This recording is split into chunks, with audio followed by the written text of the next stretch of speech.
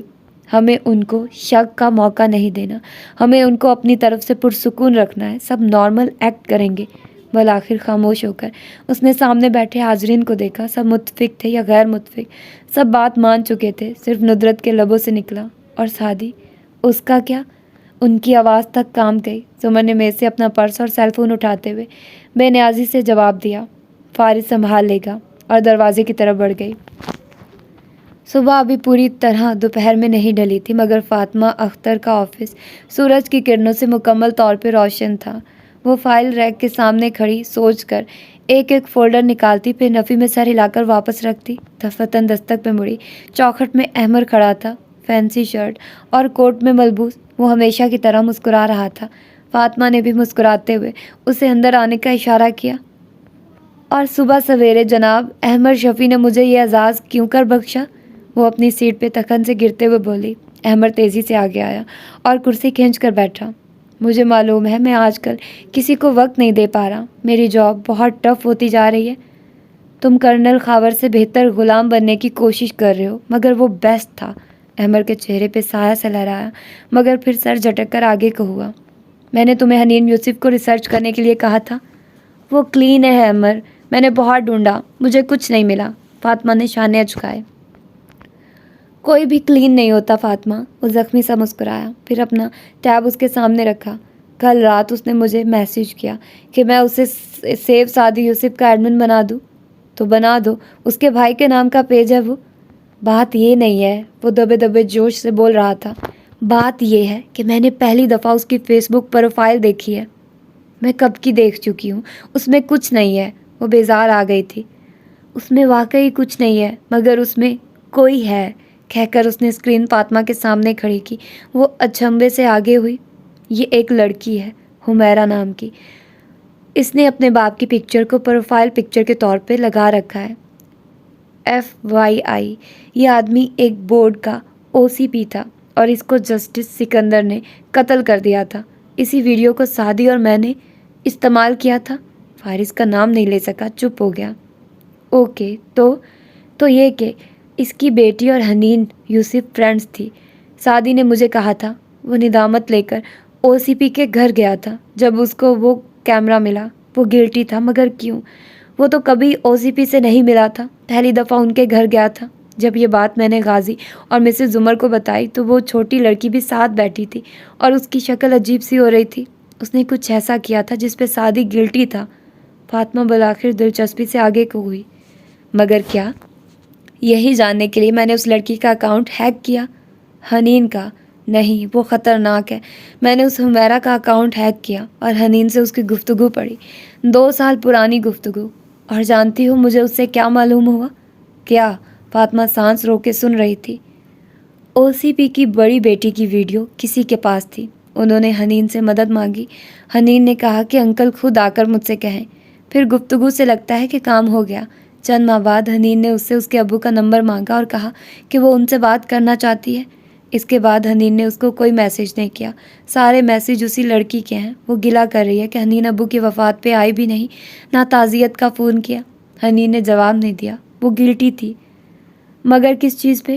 یہی میں نے سوچا۔ جس دن اس OCP کو فون کیا گیا ہوگا اسی دن ان کی موت ہوئی۔ حنین موت کی اصل وجہ سے واقف نہیں تھی۔ اس نے سمجھا کہ اس کی وجہ سے ہوا ہے یہ۔ تمہیں کیسے پتا کہ یہ اس کی وجہ سے ہوا ہے؟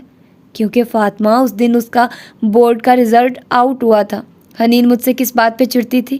جب میں نے اس سے اس کے رزلٹ کا پوچھا، میں نے کہا تھا آپ نے نقل مار کر تو ٹاپ نہیں کیا تھا کیا؟ فاطمہ اس نے نقل سے ہی ٹاپ کیا تھا۔ اس نے ویڈیو ہٹانے کے لیے اس لڑکی کے باپ سے کیا مانگا ہوگا؟ اس نے بعد میں انجینئرنگ میں کیوں داخلہ نہیں لیا؟